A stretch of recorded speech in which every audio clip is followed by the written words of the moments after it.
Hey, I'm Samantha Limp, and for my instructional design project, I designed the IDEA instructional model.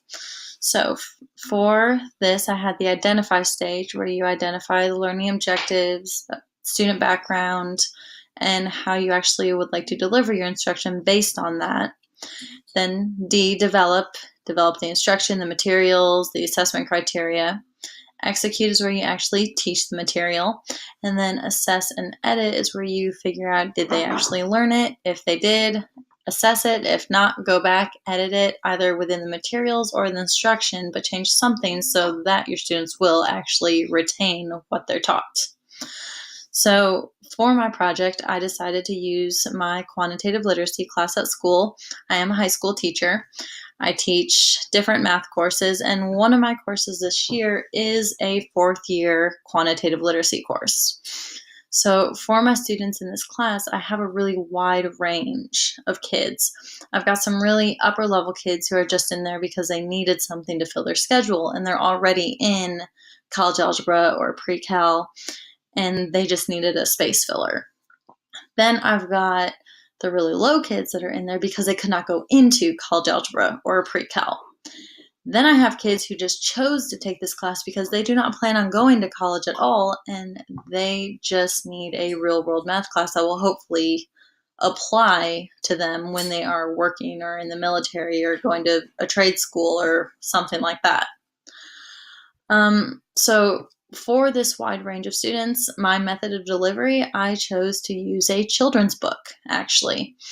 For about 3 weeks, we were working on proportions and comparisons mathematically, and we were doing a lot of real-world problems and examples, and it involved a lot of practice and calculations, and I wanted them to be able to actually apply what they had learned.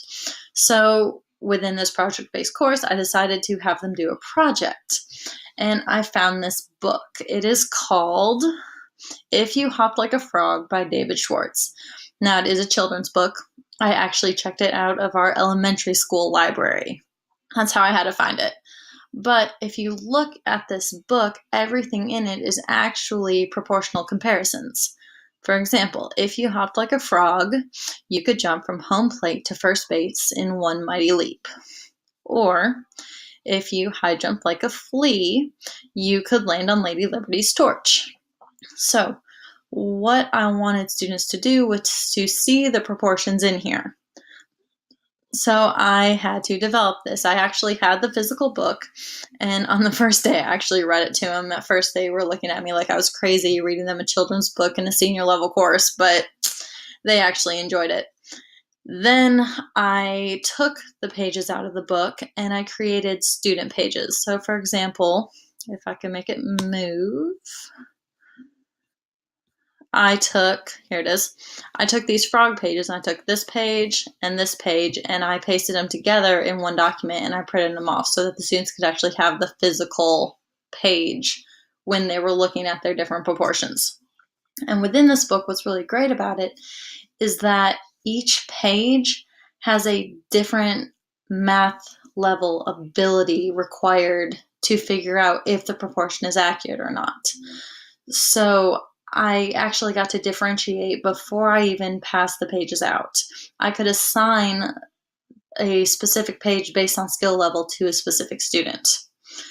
And my whole goal was to have the students look at the proportions in the book and see if it was actually valid or not. So for example, if they had the proportional ability of a frog, could they actually jump all the way to home plate in just one leap? And they had to use the proportions to figure out how far they'd be able to jump and then figure out how far is it to home plate and if they could actually make it. So with this, I ended up passing out different pages to every student in the class, and they had to create a presentation. They had to do the math. They had to do a little bit of research. So like the kid that got this frog one, they had to figure out how far is it from home plate to first base. The kid that got the flea one had to figure out how tall is Lady Liberty's torch. There was another one that had to do with elephant weight, and they had to figure out how much an elephant actually weighed. The kid that actually did that one had to figure out different types of elephants. He figured out how much does an African elephant weigh versus an Asian elephant, and that changed his results. So it implied a little bit of research and a lot of critical thinking here. So for my instruction, I ended up reading them the book, passing out the different sheets based on kid, and actually let them do the work on their own. I gave them 1 day to work on it. Actually, I gave them 2 days to work on it, and then another day for presentations. And then once they got their presentations together, they had to present it to the class. So for my assessment, they had to present their math. They had to present the critical thinking that they did and the research that they did. And they had to tell me if their comparison in the book is actually a valid comparison or not. So the kids that got the frog, they found out that yes, you actually could jump all the way from home plate to first base in one mighty leap. In fact, you'd actually jump several feet further if you could jump like a frog. The kid who had to figure out the weight of elephants, depending on the weight of the elephant, changed his results. One of them was if you could swallow like a snake, you could swallow a hot dog the diameter of a telephone pole. Well, the diameter of telephone poles change. They actually are larger at the base and smaller at the top. So that changed his results when he was doing his research about telephone poles. He found that out. So they had to explain this in their presentations. And when they were presenting, I was grading them based on their critical thinking ability and could they apply their skills they learned from proportions in class to this project as a whole. So you can see my rubric here that I used. I created this beforehand and I passed it out to them. So I graded them based on their math. I graded them based on their explanation, their comparison, their presentation, and I even made them draw a picture. Some of them, used a computer and they colored it. Others actually drew pictures and they turned out really good.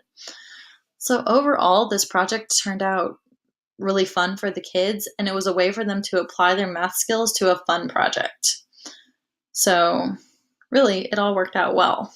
And go back here.